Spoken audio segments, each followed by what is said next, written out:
You know what separates the truly powerful from everyone else? It's not what they say, it's what they don't say. I learned this the hard way, and today I'm going to share with you the 8 situations where your silence will become your greatest weapon. But before I dive in, let me tell you something that will change your life forever. The person who masters silence masters their destiny. I used to be the guy who had something to say about everything. Every conversation, every meeting, every argument, I was there, mud running, thinking I was proving how smart I was, until one day I realized something that hit me like a lightning bolt. The most successful people I knew, the ones who commanded real respect, they barely spoke. When they did, everyone listened. That's when I understood that words are like money. The more you spend, the less valuable they become. Think about this for a moment. We live in a world where everyone is screaming to be heard. Social media, conversations, meetings, it's all noise. But what if I told you that in this chaos of voices, your silence could be the loudest sound in the room? What if I told you that by choosing when not to speak, you could gain more power than any words could ever give you? The first situation where you must embrace silence is when someone is trying to provoke you. I call this the trap of emotional reaction. Picture this. Someone says something that cuts deep, something designed to make you explode.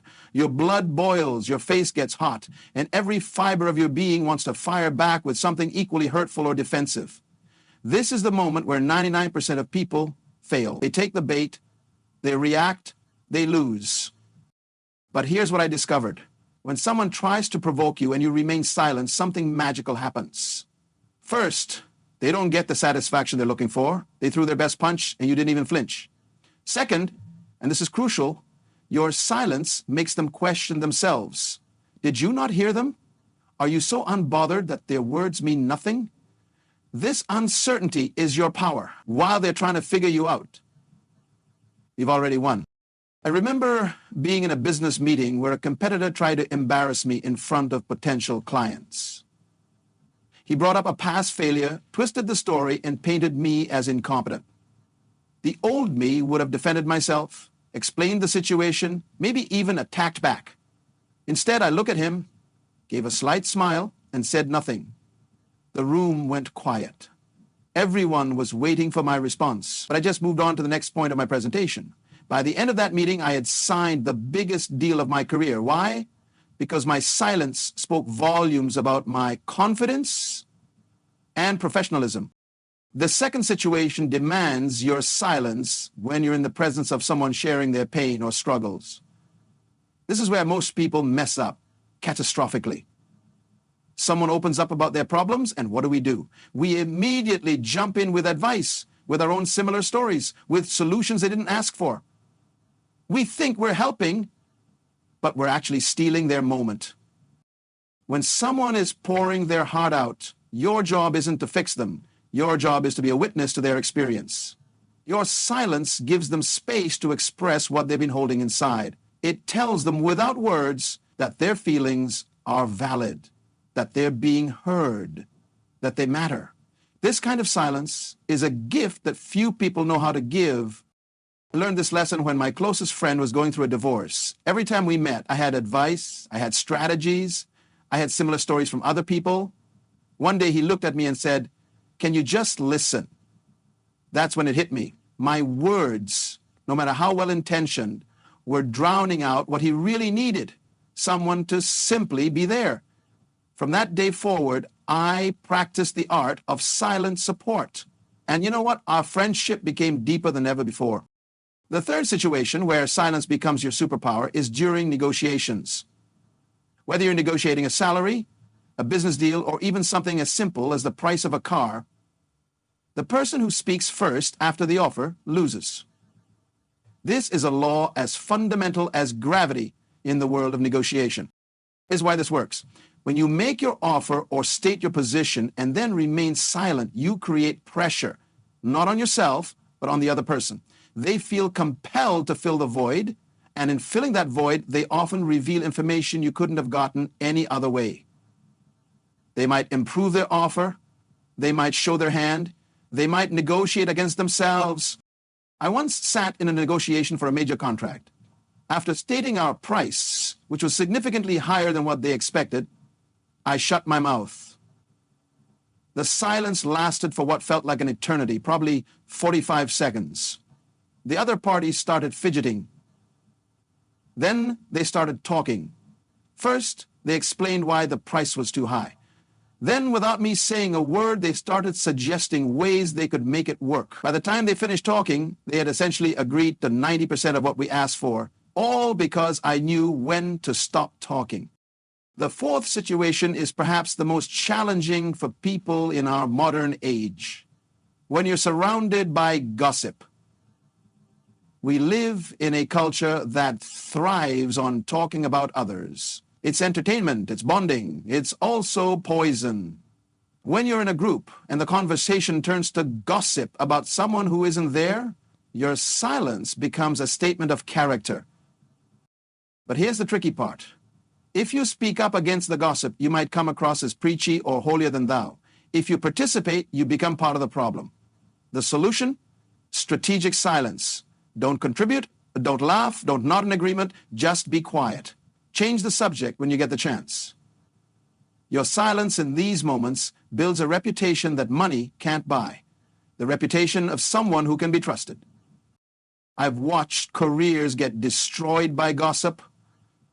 I've seen friendships end and opportunities vanish because someone couldn't keep their mouth shut about others.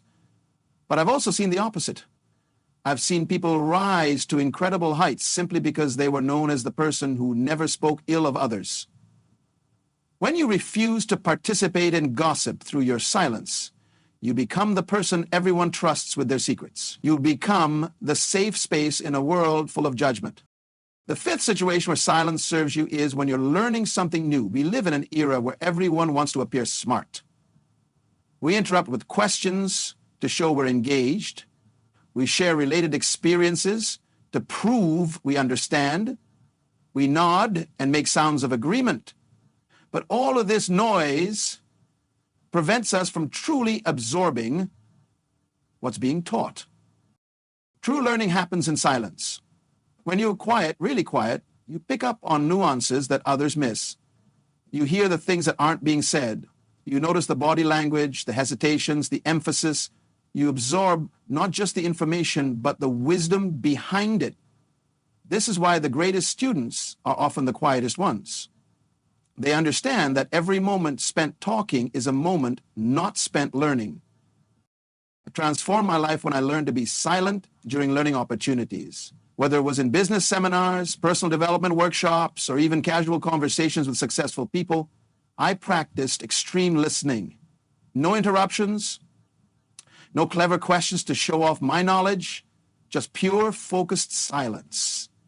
The amount of wisdom I absorbed during these silent periods laid the foundation for everything I've achieved. The sixth situation is when you've accomplished something significant. This might seem counterintuitive. After all, shouldn't you celebrate your wins? Shouldn't you share your success? Yes, but not immediately, and not with everyone. When you achieve something great, and you immediately broadcast it, you dilute its power. You turn your achievement into just another social media post, another humble brag, another piece of noise in an already noisy world. Silence after success serves multiple purposes. First, it allows you to fully experience and internalize your achievement. You get to savor it without the need for external validation. Second, it creates mystery. When people eventually find out about your success, and they will, the fact that you didn't announce it makes it even more impressive. It shows that your achievements are for you, not for applause. I built a multi-million-dollar business, and most people in my life didn't know about it for years, not because I was hiding it, but because I wasn't advertising it.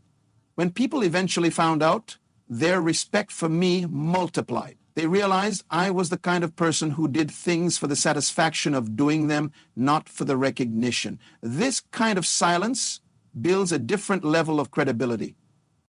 The seventh situation where silence is golden is when you're angry. Anger is like fire. It consumes everything in its path, including the person feeling it. When you speak from anger, you say things you can't take back. You make decisions you regret. You burn bridges that took years to build. But when you choose silence in your anger, you give yourself the greatest gift possible. Silence in anger doesn't mean suppression. It means creating space between the feeling and the response. It means recognizing that your angry words will not achieve what you want them to achieve. They won't make you feel better. They won't solve the problem. They'll only create new problems. Every relationship I've seen destroyed, every opportunity I've watched vanish, every reputation I've witnessed crumble, they all had one thing in common: words spoken in anger. I developed a rule for myself. When I feel anger rising, I go silent for 24 hours. No texts, no emails, no conversations about whatever triggered me. This silence has saved me more times than I can count. It's prevented me from sending that resignation letter I would have regretted. It's stopped me from ending relationships that just needed understanding. It's kept me from making business decisions that would have cost me everything. The eighth and perhaps most important situation for silence is when you need to hear your own inner voice. We live in a world of constant input. From the moment we wake up to the moment we sleep, we're bombarded with other people's thoughts, opinions, and agendas. Social media, news, conversations, entertainment is endless. In this chaos, the most important voice, your own inner wisdom, gets drowned out. This is why the most successful people I know have regular periods of complete silence. Not just quiet, but intentional silence, where they disconnect from all input and simply exist with their thoughts.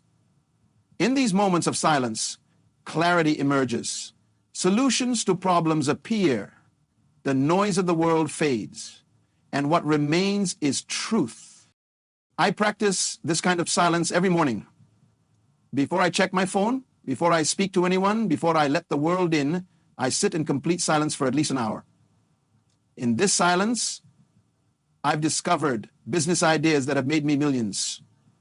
I've found solutions to problems that seemed impossible. I've gained clarity on relationships, on purpose, on direction. This silence is where my power regenerates. But here's something crucial about mastering silence that nobody talks about. Silence isn't just about not speaking. True silence is about creating space. Space in your mind, space in your reactions, space in your life. It's about understanding that not every thought needs to be expressed, not every opinion needs to be shared, not every battle needs to be fought. When you master silence, you master yourself. You become the person who doesn't need to prove anything to anyone. You become comfortable with being misunderstood because you know your truth doesn't require explanation. You become powerful in ways that transcend words because your presence speaks volumes. Think about the most influential people in history. They weren't the ones who talked the most. They were the ones who knew when to speak and when to remain silent. They understood that words are tools, and like any tool, they're only effective when used at the right time, in the right way, for the right purpose. Random talking is like swinging a hammer at everything. You might hit a few nails, but you'll destroy a lot more in the process. There's a deeper psychology to why silence is so powerful. When you speak less, people lean in more. When you're selective with your words, each word carries more weight. When you master the art of silence, you become like a deep well. People know that when they draw from you, they'll get something valuable, not just surface-level noise. I've tested this in every area of my life. In business meetings, the less I speak, the more my words impact when I do. In relationships, my silence creates space for deeper connection. In conflicts, my refusal to engage in verbal warfare often resolves issues faster than any argument could. This isn't about being passive or weak. This is about being strategic and strong.